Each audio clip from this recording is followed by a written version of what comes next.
श्री स्वामी समर्थ.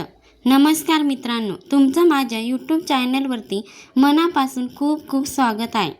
आणि स्वामींचा कृपा आशीर्वाद प्राप्त करून घेण्यासाठी कमेंट बॉक्समध्ये श्री स्वामी समर्थ नक्की लिहा. यंदाची वटपौर्णिमा अत्यंत खास आहे, कारण ह्या दिवशी अतिशय दुर्मिळ योग आणि शुभ योग जुळून आलेला आहे. यंदा वटपौर्णिमा सोमवारी आले आहे. सोमवार हा भगवान शिव आणि चंद्राचा वार मानला जातो. वडाच्या झाडामध्ये साक्षात शिवशक्तीचा वास असतो. त्यामुळे सोमवारी वटपूजन केल्याने त्या व्रताचे फळ अनंत पटीने वाढणारे आहे. ज्योतिषशास्त्रानुसार ह्या दिवशी आकाशमंडळात शुभ योग आणि सौभाग्य योग निर्माण होत आहे. हा योग वैवाहिक जीवनात सुख, समृद्धी आणि पती पत्नीमधील प्रेम वाढवण्यासाठी अत्यंत फलदायी मानला जातो. ही तिथी आहे ज्या दिवशी सती सावित्रीने आपल्या दृढ संकल्पनेने आणि बुद्धीच्या जोरावर यमराजकडून आपले पती सत्यवानाचे प्राण परत आणले होते. आणि म्हणून हा सण केवळ एक परंपरा नसून स्त्रीच्या प्रेमाच्या आणि आत्मबलाची शक्ती दर्शवतो. यंदा 29 जून 2026 रोजी सोमवारी वटपौर्णिमा साजरी केली जाणार आहे. तर पौर्णिमा तिथीचा प्रारंभ 29 जून 2026 रोजी पहाटे 3:06 सुरू होणार आहे असून पौर्णिमा समाप्ती ही 30 जून 2026 रोजी पहाटे 5:27 सुरू होणार आहे. तर आजच्या व्हिडिओमध्ये पौर्णिमेच्या दिवशी काय करावे आणि काय करू नये संपूर्ण माहिती जाणून घेऊया. नंबर 1. वटपौर्णिमेच्या दिवशी सुवासिनींनी पहाटे लवकर उठून स्नान करावे. स्नान केल्यानंतर वटपौर्णिमेच्या व्रताचा संकल्प करावा. नवे वस्त्र किंवा शुभ रंगाची साडी परिधान करावी. अगदी नवीन असावे असं काही आग्रह नाही, पण निदान सुतक, विटाळ अशुभ कार्यामध्ये ती नेसलेली नसावी. साडी नवी असेल आणि काही कारणाने किंचित घातलेली, जळालेली किंवा छिद्र पडलेले असेल तरी अशी साडी अजिबात घालू नये. नंबर 2. सर्वप्रथम देवाऱ्यातील गणपती कुलस्वामिनी यांची पूजा करून त्यांचे स्मरण करा आणि त्यानंतर वडाची पूजा करावी. नंबर 3. वट सावित्रीचा उपवास तुम्ही सकाळी सूर्यास्तापूर्वी पासून ते सूर्य मावळल्यानंतर किंवा रात्री चंद्राची पूजा करून देखील तुम्ही सोडू शकतात, किंवा वडाला जाऊन आल्यावर देखील उपवास सोडू शकता. तुमच्याकडे जी पद्धत असेल त्या पद्धतीने तुम्ही उपवास हा करावा. नंबर 4. वटपौर्णिमेच्या दिवशी तुम्हाला हिरवा, लाल, पिवळा, केसरी, गुलाबी ह्या अशा शुभ रंगाच्या साड्या नेसून तुम्हाला वडाच्या झाडाची पूजा करायची आहे. पांढरे आणि डार्क निळ्या रंगाची साडी नेसून आपल्याला पूजा करायची नाही. नंबर 5. आपल्या हिंदू धर्मात प्रत्येक सणाला आणि पूजेला विशिष्ट रंगाचे महत्त्व सांगितले आहे. रंग हे केवळ दिसायला सुंदर नसतात, तर त्यांच्यामध्ये एक विशिष्ट ऊर्जा असते. नंबर 6. हिंदू धर्मात कोणत्या शुभ कार्यात किंवा सौभाग्याच्या सणात काळा रंग पूर्णपणे वर्ज्य म्हणजेच निषेध मानला जातो. काळा रंग हा राहू, केतू आणि शनीच्या संबंधित असून तो राहूची नकारात्मकता आकर्षित करतो. हा रंग दुःखाचा प्रतीक मानला जातो. त्यामुळे वटपौर्णिमेला काळी साडी, काळे बॉर्डर असलेली साडी किंवा बांगड्या अजिबात घालू नका. तसेच पांढरा रंग हा देखील सौभाग्याच्या पूजेत वापरत नाही, त्यामुळे तोही टाळा. त्याचप्रमाणे डार्क निळ्या रंगाची साडी देखील घालू नका. नंबर 6. हे व्रत करणाऱ्या महिलांनी हातामध्ये काचेच्या हिरव्या किंवा लाल बांगड्या या शुभतेचे प्रतीक म्हणून मानल्या जातात. काचेच्या बांगड्यांचा जो खणखणीत असतो तो घरातील नकारात्मकता ऊर्जा ही दूर पळवतो आणि काचेच्या बांगड्यामधून निघणाऱ्या दोन्ही वातावरणात पवित्रता निर्माण करतो.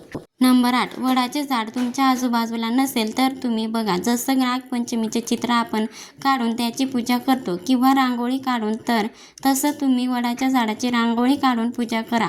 पण प्राण नसलेल्या वडाच्या फांदीची पूजा करून तुम्हाला कोणतेही पुण्यफळ मिळणार नाही. वडाच्या झाडाची जी फांदी आहे ती तोडून आणून त्याची पूजा अजिबात करू नका, हे चुकीचं आहे. नंबर 9. उपवास करताना आहारामध्ये दूध, फळे, साबुदाणा खिचडी, रताळे, सुकामेवा यापैकी तुम्हाला जे उपलब्ध असतील ते पदार्थ खाऊ शकता.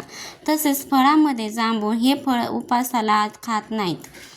नंबर 10. सुतक, मासिक धर्म ह्यासारख्या अडचणी असतील तर पूजा करणे टाळावे आणि फक्त उपवास हा करावा. नंबर 11. या दिवशी आपण उपवास करतो तर मन शांत, प्रसन्न ठेवा. वाद विवाद करणे टाळा. आपले शब्द बोलणे, खोटे बोलणे, पर्यंत करणे किंवा खाणे सगळ्या गोष्टी टाळाव्यात. तसेच तामसिक पदार्थांचे सेवन देखील करू नका. नंबर 12. समजा या दिवशी तुम्हाला कोणीही सर्वधन मिळाले नाही तर एखाद्या देवी मंदिराचा ऊन देवीची किंवा दिवर येथील कुलस्वामिनी देवीची ओटी भरली तरी पण चालेल. नंबर 13. ज्या महिला प्रेग्नेंट आहेत म्हणजे गर्भवती आहेत आणि त्या समजा पूजा करायला जाणार असतील तर त्यांनी फक्त पूजा करा, प्रदक्षिणा घालू नका. दुसरी गोष्ट म्हणजे कोणाची ओटी भरू नका आणि कोणाकडून ओटी भरून देखील घेऊ नका. आणि ज्यांना गरोदरपणा त्रास होत असेल त्यांनी यंदा पूजा आणि उपवास दोन्ही टाळा तरीही चालेल. एकदा मात्र तुम्ही नक्की ऐकू शकता. नंबर 14. वडाच्या झाडाखाली दिवा लावणार असाल तर तुपाचा किंवा तुम्हाला झाडाच्या उजव्या बाजूला लावायचा आहे आणि तेलाचा दिवा लावत असाल तो वडाच्या झाडाच्या डाव्या बाजूला लावायचा आहे. नंबर 15. वटपौर्णिमेला तुम्ही शुभ मुहूर्त पाहू शकत नसला तर दिवसभर कधीही पूजा करू शकता. फक्त संध्याकाळी सूर्यास्तानंतर तुम्हाला वडाची पूजा करता येणार नाही, हे लक्षात असू द्या. धर्मशास्त्रानुसार सांगायचं झालं तर सूर्यास्तानंतर आपण कोणत्याही झाडाचे पान, फूल तोडू नये, कोणत्याही झाडाला स्पर्श देखील करू नये. नंबर 16. वडाच्या झाडाची पूजा तुम्हाला जमेल तर जास्तीत जास्त 12-1 वाजेच्या आत आपल्याला पूजा करायची आहे. वट सावित्री व्रतामध्ये वटवृक्षाला 7, 11 किंवा 21 किंवा 108 प्रदक्षिणा घातल्या जातात आणि वडाभोवती कच्चा सूत गुंडाळला जातो आणि तो धागा जर उरलेला असेल तर तो तसाच आपल्याला तिथेच ठेवायचा आहे, तर तोडून आपल्याला घरी आणायचं नाही. चुकून सुद्धा परिक्रम आहे तर ती उलटी होणार नाही याची सुद्धा तुम्हाला काळजी घ्यायची आहे. ज्या पद्धतीने घड्याळाचा काटा फिरतो त्याच पद्धतीने प्रदक्षिणा आपल्याला वडाच्या झाडाला मारायच्या आहेत, ही गोष्ट लक्षात ठेवा. नंबर 18. जर वट सावित्री कथा वाचायला बसला तर ती पूर्ण वाचा. कोणाचे ऐकणार असाल तर कोणी वाचत असेल तर ते अर्धवट सोडून जाऊ नका, म्हणजे तुम्हाला या व्रताचे पूर्ण फळ मिळेल, ते निष्फळ ठरणार नाही. नंबर 19. वडाच्या झाडाचे दीर्घायुष्य आणि विस्तारणाऱ्या कुटुंबाचा प्रतीक मानले जाते आणि वडाच्या झाडाला ब्रह्मा, विष्णू आणि महेश या तिन्ही देवांचं रूप मानलं जातं. त्यांच्या मुलामध्ये ब्रह्मकुंडात विष्णू आणि फांद्यांमध्ये शिव वास करत असल्याचे मानले जाते. नंबर 20. वडाचे झाड 100पेक्षा अधिक वर्षे जगते आणि म्हणून या दीर्घायुष्य झाडाची पूजा स्त्रिया आपल्या पतीला दीर्घायुष्य मिळो किंवा ते आरोग्यदायी राहावे यासाठी पूजा करतात. नंबर 21. वटपौर्णिमेच्या दिवशी वट सावित्रीची ओटी भरताना गव्हाचा वापर करावा, पण तुमच्याकडे तांदूळ वापरत असतील तर काही हरकत नाही, पण 90% लोक फक्त गहूच वापरतात, तर शक्यतो गहूच वापरण्याचा प्रयत्न करावा. गहू ओटी भरायची आहे आणि जी ओटी आहे ती सावित्रीला आपल्याला आठवण करायची आहे. अशा पद्धतीने तुमची पूजा ही पूर्ण होणार आहे. नंबर 22. वट सावित्रीच्या दिवशी कोणत्याही प्रकारच्या वृक्षाला किंवा वटवृक्षाला इजा करू नये, त्याची हानी करू नये. म्हणजेच काय तर वडाच्या झाडाच्या पाने तोडू नका, वडाच्या झाडाची फांदीही तोडू नये. नंबर 23. पूजा करताना मनामध्ये नकारात्मक विचार कोणाबद्दल काहीतरी मनामध्ये आणू नका आणि कोणाबद्दल काहीतरी वाईट विचार मनामध्ये आणून पूजा केली तर त्याला काही अर्थ राहणार नाही. नंबर 24. महिलांनी ह्या वटपौर्णिमेच्या दिवशी नवीन साडी नेसायची आहे किंवा आपल्या लग्नातील जो शालू असतो तो तुम्ही नेसला तरी चालेल. हातात हिरवा चुडा देखील घालायचा आहे. नंबर 25. नंतर 5 महिलांनी तुम्ही ओटी भरू शकता किंवा तिथे 5 महिलांच्या ओटीमध्ये थोडेसे गहू हे आपल्याला द्यायचे आहेत. त्याच 5 महिला आपल्याला सेम याच पद्धतीने देत असतात. काही ठिकाणी 1-1 रुपयाचे कॉईन देखील टाकले जातात.